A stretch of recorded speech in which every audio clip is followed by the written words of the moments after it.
Okay, so the thing is like everyone else and their mama is already like talking about this. Like it looks very unpolished. Is that it? Looks rough, man. Sonic Frontiers is gonna be the best modern Sonic game I've ever seen. You can take that to the grave, baby. You can take that to the grave. So that was 5 months ago. And Sonic Frontiers released. Yeah, okay, let's see how it did. Sonic Frontiers, 7 out of 10. 4 out of 10. Oh, fuck off. It's Nintendo, what do you expect? And 7 out of 10. So you know what? It's decent reviews so far, besides Nintendo life, but it's Nintendo. Because apparently, Sega don't what Nintendo does. And guess what? You may be right. So let's see some, brief little lines. IGN says Sonic Frontiers is an ambitious open world adventure that mostly succeeds at mixing up the Sonic formula, even when some of its ideas fall flat. Wow, IGN, thanks! And then you got the plot of Frontiers is about as bonkers as you can reasonably expect from a 3D Sonic title, but overall, the tone of the game has been, well, probably he's gonna say shit. Let's see what Nintendo Life has to say about it, because, they're very prestigious, they're Nintendo. They're the reason why Sonic's on the Switch in the first place. But then again, it's Nintendo, so they're not gonna like Sega games. But starting off with user reviews, it almost has a 7 out of 10 as well, so it's like, it's not a bad game. We're gonna see what, this guy has to say about it. Sonic Frontiers review, Blue Sky Blues. And then he shows off a screen capture of the Sonic game. Which, I don't know if this is Nintended. You get me, whatever. Now, I'm not sure if this is a glitch. Probably is a glitch, but it's a Sonic game. You gotta expect glitches to be in a Sonic game. It's not a Sonic game unless you have a goddamn glitch in it. You know what I'm saying? Because you have Sonic 06, cult classic.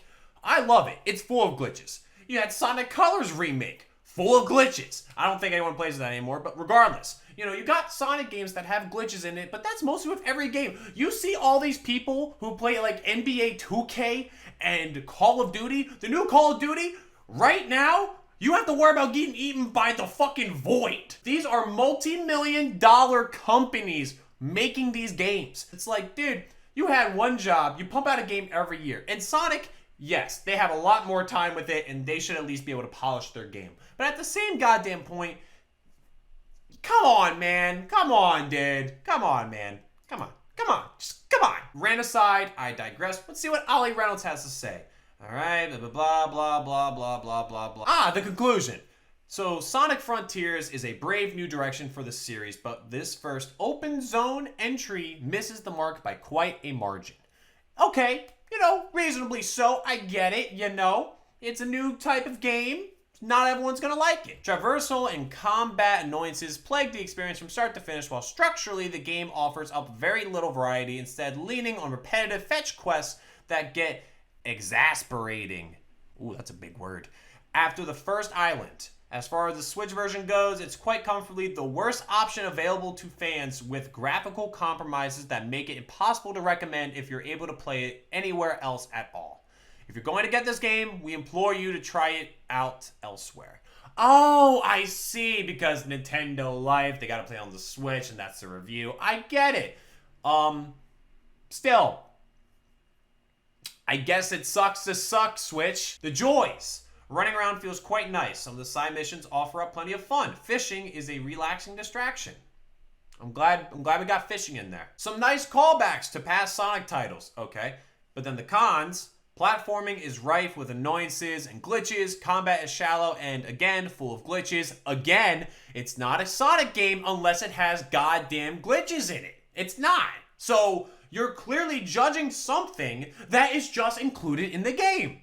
Come on, glitches can be fun, they can be bad, but they can be fun too, okay, Collecting various items gets tedious and repetitive. Cyberspace levels reuse layouts from prior games. The game simply looks awful on the Switch. Now, with all this being said, I haven't played the game yet, so I can't judge it too much, These are these guys' reviews. I have friends who have played the game, and they seem to enjoy it, but here's the thing. Here's the thing I want to point out to you. Now, here's what I want to show you. We got this Benjamin guy right here who offers up a link to Metacritic, which apparently says that there's a huge contrast between this review and the hordes of player reviews on Metacritic. Average score, 9 out of 10. 9 out of 10, baby. I'm still in the running, man. I'm still in the running of this being the best modern Sonic game of all time. So we're on Metacritic right now where they're rating it an 8.9 out of 10 user score, which... that's all I ask for, baby. That is all I ask for. You know, I was hoping that the reverse psychology, let me get a little closer. I was hoping that that reverse psychology that they were doing with the trailer and the gameplay footage was gonna work. And lo and behold, it has. Because everyone and their mama back a couple months ago were like, oh, this game looks like trash. Oh, this looks like an Unreal Engine demo that never got finished. Blah, blah, blah, blah, blah. And guess what? You're eating your words. You're eating your words because it is actually not a bad Sonic game. And yes, I know I've been shirtless for this whole video. You already made your comment, you already noticed it, but I'm telling you right now, I know I'm shirtless. It's to emphasize that, okay? Okay, I just want to point that out. But heading to the scores right now, we have the first one I see here, a solid 10. They said that this is by far the best Sonic game to come out in the decade. The atmosphere is beautiful and the worlds are jam-packed with stuff to do. I spent hours just running around and attacking enemies while listening to the amazing soundtrack. I'm glad the user pointed out the soundtrack. I've been hearing a lot about how good the soundtrack is for this game, so that's great. I'm glad someone pointed it out. Carrying on, this one says it's not a perfect game, but it's definitely good if you're looking for a fun and casual game to play, which is nice. A lot of people are saying this is a step in the right direction. This is German. Eins der besten Sonic-Spiele, tollen Soundtrack, open world, macht Space. Okay, I can't.